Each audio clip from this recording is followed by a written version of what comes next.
akwai addu'a guda ɗaya da muke so za mu yi bayani a kanta.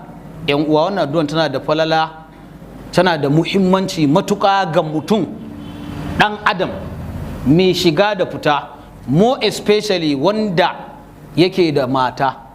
An gane, wanda yake da me mata.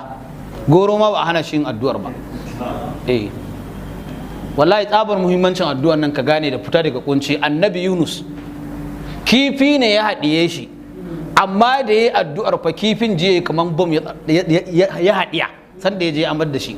Wa dhannuni idh dhahaba mughadiban fa dhanna an lan naqdira alayhi fanada fi dhulumati alla ilaha illa anta subhanaka inni kuntu minadh dhalimin.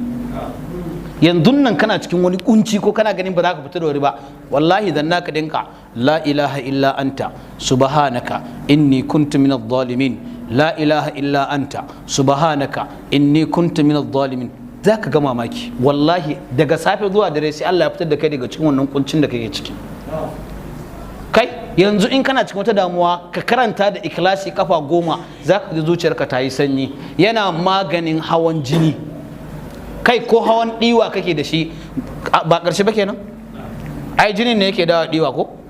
Zanna ka ninka la ilaha illa anta subhanaka inni kuntu minadh dhalimin, la ilaha illa anta subhanaka inni kuntu minadh dhalimin. An gane ko? Yawwa.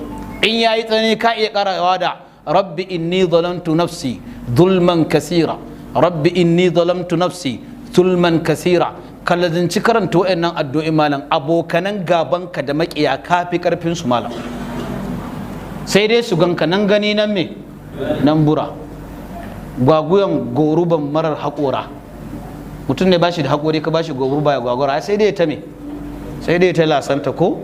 Allah ya sa mu dace.